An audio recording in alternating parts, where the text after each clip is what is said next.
Whilst constructing this product, I've developed my understanding of various technologies through my use of them in the process of creating my media product. I've used blogs, which I've found to be a great resource in the obtaining of examples for my research, and with posting various documents and data to create an online coursework folder. There have been some issues with exactly what could be displayed on our blogs as a visual element once uploaded. However, due to Posterous, aka the site which we were using to create our blogs, newly enhanced post editing functions, these problems can now be overcome with the option of uploading documents to a post and dragging and dropping them in exactly where you want them in your post. So for example, when I originally tried to upload a high resolution PDF of my draft contents page to my blog through Google Mail, I had to zip it as an archive. But then once this new development had taken place, I was able to remove the archive from the post and upload the PDF directly, so it was then shown as a visual element on my blog. Another technology I used during the process of creation was digital SLR cameras, which have the great advantage of producing higher quality images than normal digital cameras,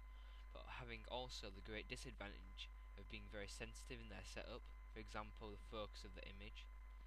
and their fragility, as for example, if by accident we touched the mirror inside the camera, we were warned that the camera would break, and therefore we had to be very careful when using them, as they were so fragile.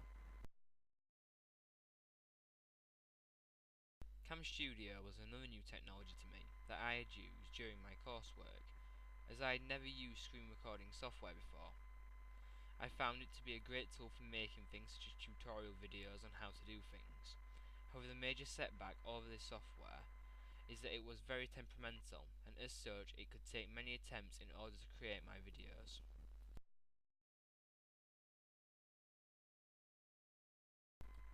I also use the editing software Windows Movie Maker and Sony Vegas when creating videos for my blog, and the main thing I found out was that like when I used the Final Cut editing suite last year at my secondary school, that compared to these professional editing suites, standard editing software such as Windows Movie Maker are highly inefficient and impractical for creating effective media products. For example, when I was creating my treatment video, I wanted to use a song called City on Fire by Fightstar as background music for my video. However, as I had the song on iTunes, Windows Movie Maker wouldn't let me apply it to my video due to Windows incompatibility with Apple products, whereas Sony Vegas simply imported the song within a matter of seconds and allowed me to use it in my product. By using Quark and Photoshop Elements 5, I have found out that there is a clear distinction between these two pieces of technology, which originally I didn't think existed,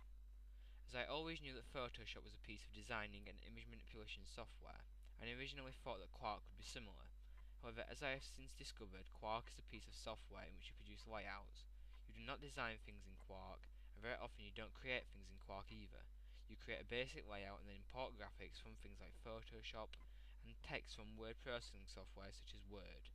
So I've discovered that coexisting technologies are often interlinked in the professional media industry in order to achieve a final product.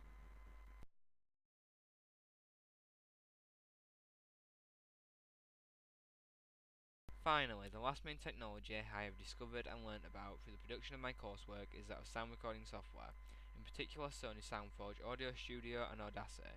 I have discovered that in contrast between the different editing software I have used, I have preferred to use a simplistic Audacity than the professional SoundForge, as although SoundForge has a lot of tools and features which I could enhance the audio of my video by, it was overcomplicated to achieve a result not much different in comparison to simply just pressing the record button on Audacity.